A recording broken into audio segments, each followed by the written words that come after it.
एक बुजुर्ग औरत मर गई। यमराज उसे लेने आए। औरत ने यमराज से पूछा, आप मुझे स्वर्ग ले जाएंगे या नर्क? यमराज बोले, दोनों में से कहीं नहीं। तुमने इस जन्म में बहुत ही अच्छे कर्म किए हैं, इसलिए मैं तुम्हें सीधे प्रभु के धाम ले जा रहा हूँ।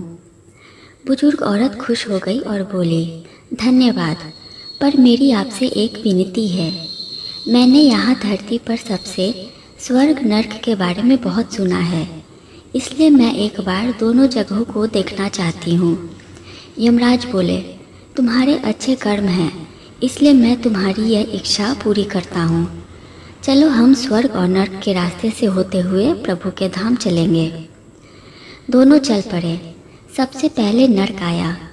नर्क में बुजुर्ग औरत ने जोर जोर से लोगों के रोने की आवाज़ सुनी। वहाँ नर्क में सभी लोग दुबले पतले और बीमार दिखाई दे रहे थे। औरत ने एक आदमी से पूछा, यहाँ आप सब लोगों की ऐसी हालत क्यों है? आदमी बोला, तो और कैसी हालत होगी? मरने के बाद जब से यहाँ आए हैं, हमने एक भी दिन खाना नहीं खाया। भूख से हमारी आत्माएं तड़प रही है। बुजुर्ग औरत की नज़र एक विशाल पतीले पर पड़ी, जो कि लोगों के कद से करीब 100 फीट ऊंची होगी। उस पतीले के ऊपर एक विशाल चम्मच लटका हुआ था। पतीले में से बहुत ही शानदार खुशबू आ रही थी। बुजुर्ग औरत ने उस आदमी से पूछा, इस पतीले में क्या है? आदमी मायूस होकर बोला, ये पतीला बहुत ही स्वादिष्ट खीर से हर समय भरा रहता है। बुजुर्ग औरत ने हैरानी से पूछा, इसमें खीर है? तो आप लोग पेट भर के ये खीर खाते क्यों नहीं? भूख से क्यों तड़प रहे हैं? आदमी रो रो कर बोलने लगा, कैसे खाएं? ये पतीला 100 फीट ऊंची है। हम में से कोई भी उस पतीले तक नहीं पहुंच पाता। यह सुनकर बुजुर्ग औरत को उन पर तरस आ गया।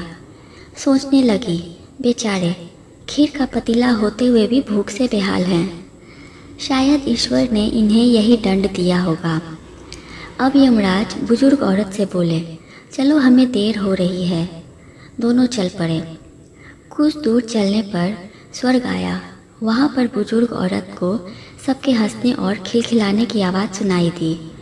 सब लोग बहुत खुश दिखाई दे रहे थे। उनको खुश देखकर बुजुर्ग औरत भी बहुत खुश हो गई। पर वहाँ स्वर्ग में भी बुजुर्ग औरत की नज़र वैसे ही 100 फीट ऊंचे पतीले पर पड़ी जैसे नर्क में थी।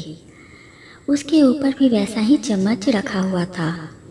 बुजुर्ग औरत ने वहाँ के लोगों से पूछा, इस पतीले में क्या है? स्वर्ग के लोग बोले, इसमें बहुत ही स्वादिष्ट खीर है। बुजुर्ग औरत हैरान हो गई और उनसे बोली, पर ये पतीला तो 100 फीट ऊंची है, आप लोग तो इस तक पहुंच ही नहीं पाते होंगे। उस हिसाब से तो आप लोगों को खाना मिलता ही नहीं होगा। आप लोग भूख से बेहाल होंगे। पर मुझे तो आप सब बहुत खुश लग रहे हो, ऐसा कैसे?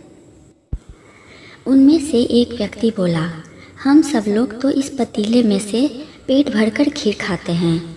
औरत बोली, पर कैसे? पतीला तो बहुत ऊंचा है। व्यक्ति बोला, तो क्या हो गया, पतीला ऊंचा है तो यहाँ पर कितने सारे पेड़ हैं।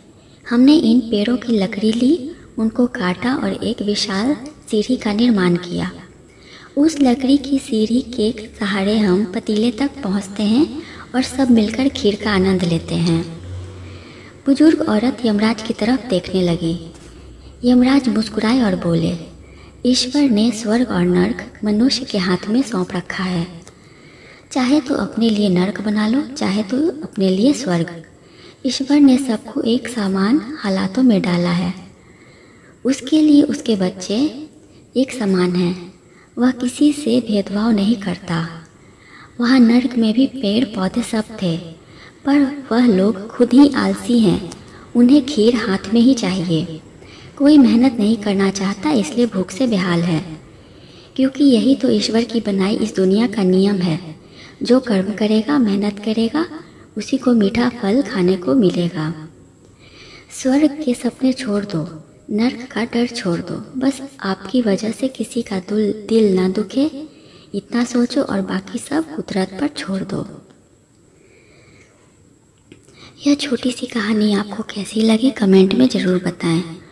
और अगर अच्छी लगी तो लाइक, शेयर और सब्सक्राइब ज़रूर करें।